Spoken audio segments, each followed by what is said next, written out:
All right, now remember, you can read more of these stories. Just watch live interviews as well as podcasts on the SABC News website. That's www.sabcnews.com. So as you can see, updated regularly with all the details of the day. So really, really worth a visit. It certainly is. Right, let's take a look at what's making headlines on the front pages of some of the newspapers that we've brought up for you this morning. There's the Business Day. Business Day going with Kganyago warns of a rate hike risks, soft rand and more debt make inflation target difficult. Did the sigh come out? Was that, did I say that? I did. Did it actually come out? I don't know. I thought it was in my head, but apparently not. Yeah. Another rate hike possibly. Okay.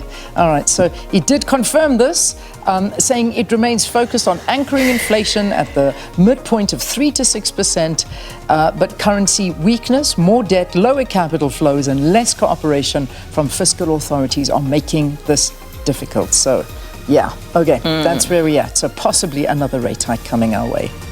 And then budget cuts in midterm budget policy statement will be moderate. Finance Minister Enoch Godongwana given the assurance about that. So we'll see what that ultimately comes to when that happens in November. Also, Pando Bates, US with Hamas call. She made that call, and now all sorts of things being said around it. And schools get an F after researchers uncover abuses. And then, of course, that photograph, if you can't see it there, just on the front page. Come clean, climate activists from Extinction Rebellion protest at Africa Energy Week at the Cape Town Convention Centre. Their demands are that the government must admit the truth about ecological emergency and reverse all policies. So this was out and about in Cape Town. Okay, so the Star, that's the next one, and let's look at the front page there. Skirmish in Amabuto address. So Prince Semakade's letter to Buthelezi on lack of interest, and and my computer. Lack of interest in throne surfaces. Okay. So that's that ongoing case in the Pretoria High Court, and essentially what Prince Makate is seeking is for that recognition by the government of King Misuzulu, that recognition to be overturned.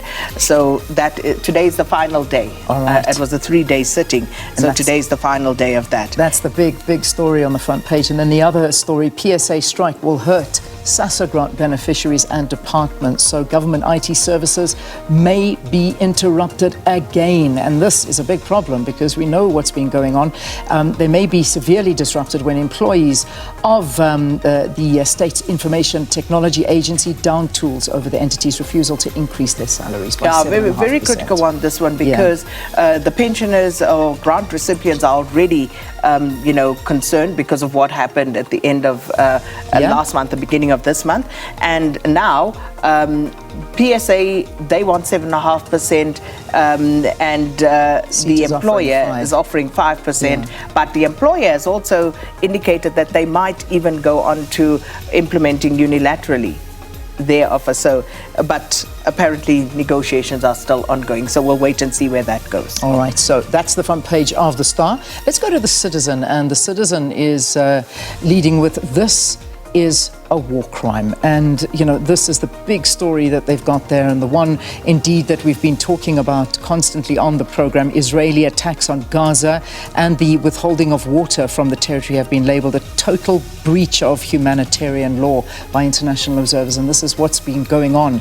And then, of course, overnight we did see the issue of a bomb blast or a rocket that was fired into a hospital, killing over 500 people. So that's the other story. Then, of course, on the corner there, they're talking about perhaps a petrol price drop. That's the hope. After 2 steep fuel price increases, there may be some relief for motorists. Okay, but that's predicted. That's offset by all medical aid hikes for next year. Ah, lovely. And Eskom, have we turned the corner?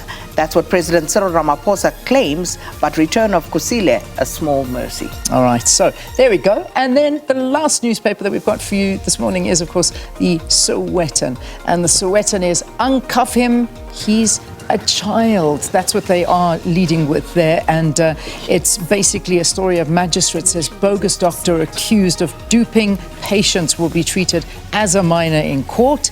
And Chele has 2 IDs under investigation. A pharmacy website whose purported address we traced to a military base. So this is what the citizens, I beg your pardon, the Sowetan are investigating. KL Chele, the CEO and founder, and everybody very worried about that one and all these bogus stories that are coming out. So that's the one. And then, of course, Shattered Dreams. That's another story that they have got there on the front page. Unfortunately, I can't read too much about that one, but that's just a photograph and something that I suppose you can go out, buy, have a look and see what it is that you need. All right, so there we go. That wraps up the front pages of the newspapers on this Wednesday morning.